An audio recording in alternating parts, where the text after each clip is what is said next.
ખાસ કરીને ગુજરાતમાં ભારતીય જનતા પાર્ટીની સરકાર દ્વારા દિવસે ને દિવસે શિક્ષણ મોંઘું કરવાનું કારસ્તાન થઈ રહ્યું છે, જેમાં તાજેતરમાં જે GMERS એટલે કે Gujarat medical education research society કે જે મેડિકલ સંસ્થાઓ છે એમાં ગરીબ અને મધ્યમ વર્ગના વિદ્યાર્થીઓ જે ડોક્ટર બનવાનું સપનું છે એ આજે ક્યાંક રોડ ઉપર રઝળતું હોય એવું લાગી રહ્યું છે। તાજેતરમાં જે એજ્યુકેશન જે સોસાયટી છે એના દ્વારા જે ગત વર્ષે 3,30,000 રૂપિયા ફીમાં 1 વર્ષ હતું, આજે એ સીધો 70 થી 80% વધારો એટલે કે 5,50,000 રૂપિયા જેટલો કરી દીધો। મેનેજમેન્ટ કોટામાં જે 5,50,000 હતો એને બદલે ડાયરેક્ટ 17 લાખ રૂપિયા જેટલો ફી વધારો કરી અને ક્યાંક ને ક્યાંક ગરીબ અને મધ્યમ વર્ગના વિદ્યાર્થીઓ અને વાલીઓ કે જે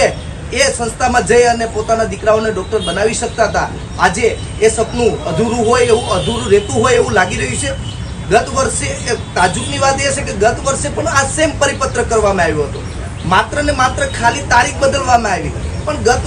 વર્ષે વિદ્યાર્થીઓ, વાલીઓ અને વિદ્યાર્થી સંગઠનનો રોષ હતો અને વિશેષ વાત એ હતી કે ગત વર્ષે ચૂંટણીનો માહોલ હતો એટલે ક્યાંક ને ક્યાંક ચૂંટણીમાં મત મેળવવા માટે થઈ અને સરકારે પરિપત્ર પાછો ખેંચ્યો હતો। ત્યારે ફરીથી આ પરિપત્ર કરી અને ક્યાંક ને ક્યાંક ગરીબ અને મધ્યમ વર્ગના જે વિદ્યાર્થીઓ છે એનું ડોક્ટર બનવાનું સપનું એ તોડવાનું કામ આ ભારતીય જનતા પાર્ટીની સરકાર કરી રહી છે। ત્યારે આજે ગુજરાત NSUI દ્વારા આદરણીય ઋષિકેશ પટેલ અને મુખ્યમંત્રીને એક મેલ દ્વારા રજૂઆત કરી છે કે ભાઈ તાત્કાલિક જે આ ફી વધારો છે એ પાછો ખેંચવામાં આવે, બાકી આવનારા દિવસોમાં ગુજરાત NSUI ઉગ્રથી ઉગ્ર આંદોલન કરશે અને વિદ્યાર્થીઓ અને વાલીઓ માટે રોડ ઉપર ઉતરવું પડે, જે આંદોલન કરવું પડે, પણ ફી પાછી ખેંચાવીને ગુજરાત NSUI જંપી છે। ઓકે।